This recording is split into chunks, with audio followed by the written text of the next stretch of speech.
my dear students. I'm your chemistry master teacher. Welcome to my channel. Today we will continue the third chapter of NCERT class 10th. Metals and non-metals.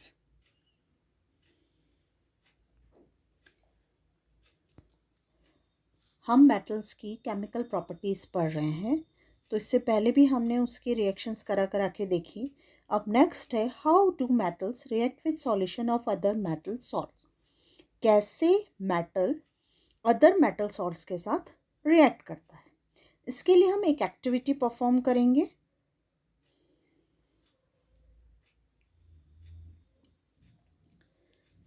Take a clean wire of copper and iron nil.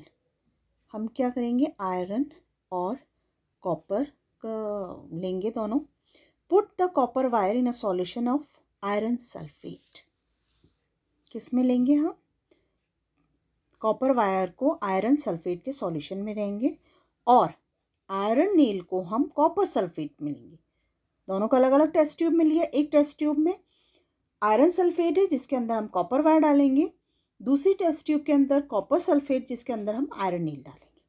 Record करेंगे observation after 20 minutes. In which test tube did you find that a reaction has occurred. कौन सी test tube के अंदर reaction होती है. On what basis you can say that a reaction has actually taken place.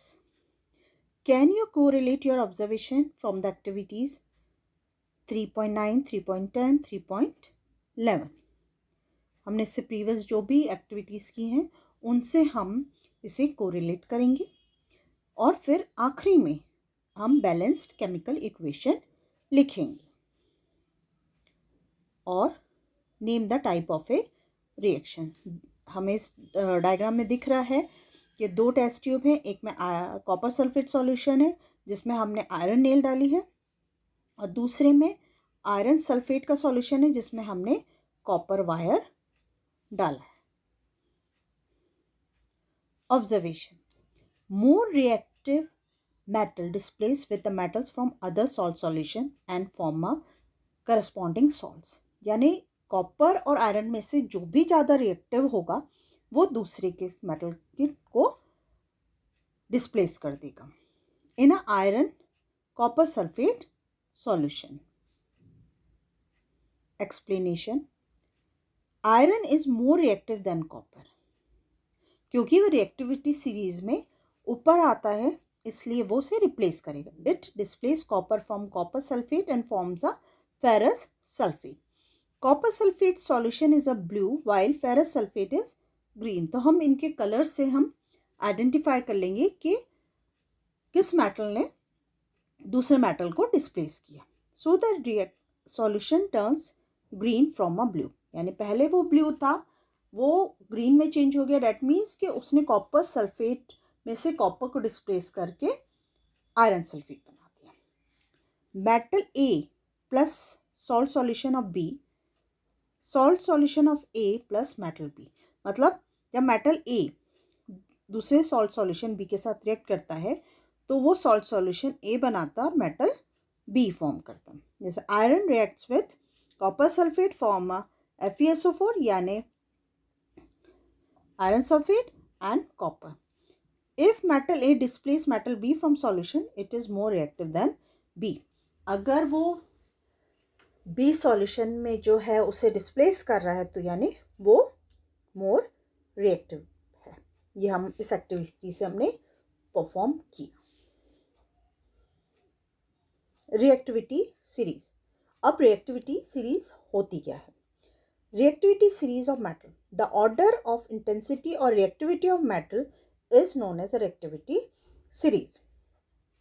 मतलब उसकी क्या reactivity है मेटल की डिफरेंट मेटल के साथ, तो उसे हम एक सीरीज बना दी गई है, उसे हम रिएक्टिविटी सीरीज कहते हैं. Reactivity of element decrease on moving from top to bottom in the given reactivity series.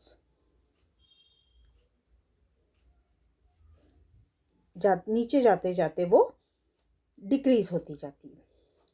In the reactivity series, copper, gold, silver are at the bottom.